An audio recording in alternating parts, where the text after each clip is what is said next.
जेसी, मेरे आने तक यून सांग वाला पाठ पढ़ो।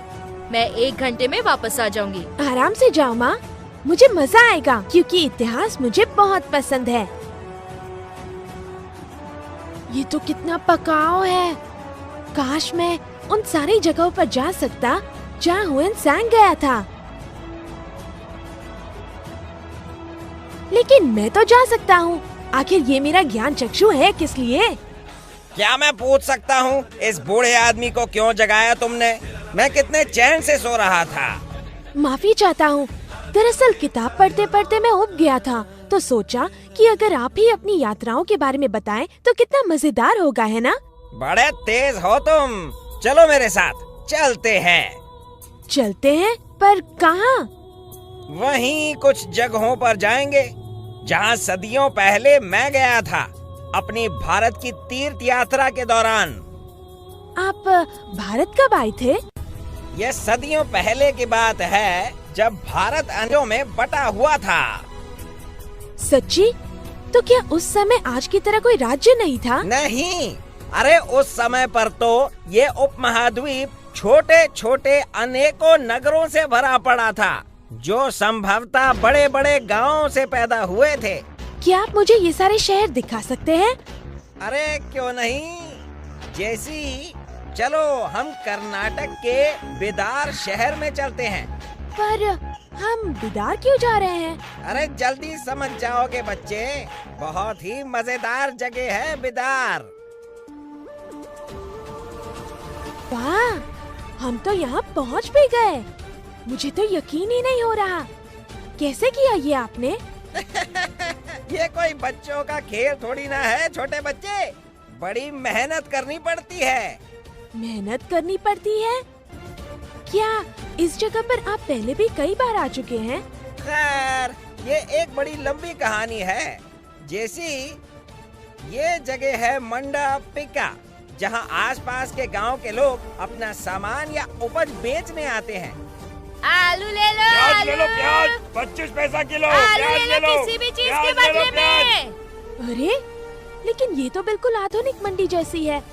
ये तो सच में अच्छा है। मुझे तो ये लग रहा था कि मंडियाँ बहुत बाद में आई होंगी। हाँ जैसी मंडी आधुनिक समय में पाई जाती है, वैसे ही मंडपिकाएं पुराने समय में पाई जाती थीं। अरे उधर देखिए, कुम्हार मिट्टी के बर्तन बना रहा है। तो चलो जैसी उसके पास चलें। बेटा, कुछ बर्तन खरीदना चाहोगे क्या? नहीं नहीं शुक्रिया, मैं तो बस देख रहा था कि आप किस तरह बर्तन बना रहे हैं। लगता है बहुत मेहनत करनी पड़ती है। नहीं, ये बहुत आसान है। थोड़े अभ्यास के बाद ये आसान हो जाता है। तो क्या आप इसी शहर में रहते हैं? नहीं, मैं एक छोटे से गांव मंगाली से यहाँ आता हूँ, जो बदार से 50 किलोमीटर तो दूर होगा ही। तो क्या आप यहाँ रोज आते हैं? नहीं, यहाँ हफ्ते में 2 बार एक हट्टा लगता है जहाँ मैं अपने बर्तन बेचने आता हूँ। हट्टा क्या होता है? हट्टा दरअसल मंडपिका का एक दूसरा नाम होता है, जिसका अर्थ है एक ऐसी जगह जहाँ विक्रेता और ग्राहक सामान बेचते और खरीदते हैं। सबके अपने अलग हट्टे होते हैं, जैसे तेलियों के, चीनी विक्रेताओं के, दर्जियों के, लोहारों के और पत्थर तोड़ने वालों के। अच्छा, आपका मतलब बाजार है। क्या कहा? बाजार? ये तो मुझे नहीं पता बच्चे। ओह, कोई बात नहीं। जैसे मैं वापस घर जा रहा हूँ, तुम आ रहे हो या नहीं? अरे लेकिन इतनी जल्दी क्यों जा रहे हो? मैं इस शहर में और घूमना चाहता हूँ। ठीक है, तो तुम घूमो, फिर मैं चला। ले लो, 10 रुपए में 2 घड़े ले लो, घड़े। मैं 4 घड़े लूंगी। 15 रुपए में दोगे क्या? नहीं बहन जी, 15 रुपए तो बहुत कम है। ठीक है, मैं 18 रुपए देती हूँ। अब दो, नहीं तो मैं जाऊँ। अच्छा, ये लो, आपको दे दिए 5 घड़े 18 रुपए में। दोस्त, वो सिक्के जो तुमने लिए जरा दिखाओ ना। ये लो बच्चे। ये तो हमारे आजकल वाले सिक्कों से एकदम अलग है।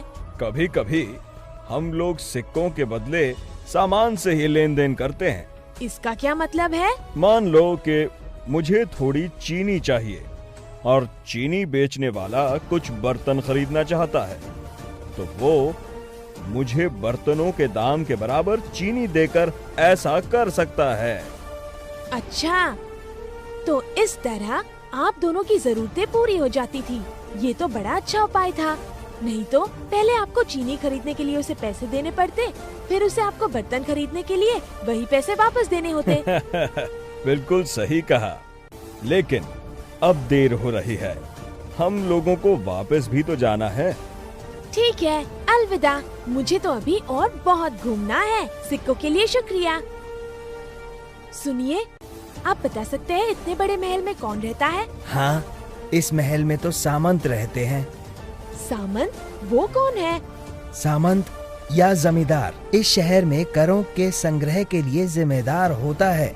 ओह, तो यहाँ भी कर देना पड़ता है। तो यहाँ किस तरह के कर लगाए जाते हैं? यहाँ कर लगाए जाते हैं व्यापारियों, कारीगरों और व्यापार की अन्य वस्तुओं पर। कभी कभी तो कर वसूली और संग्रहण का अधिकार मंदिरों को प्रदान कर दिया जाता है। अधिकार को प्रदान कर देने का क्या मतलब है? इसका मतलब ये है कि सामंत के स्थान पर मंदिर कर को वसूल करेगा। अरे, ये आवाज सुनी आपने? किस आवाज की बात कर रहे हो तुम? मैंने तो कोई आवाज नहीं सुनी।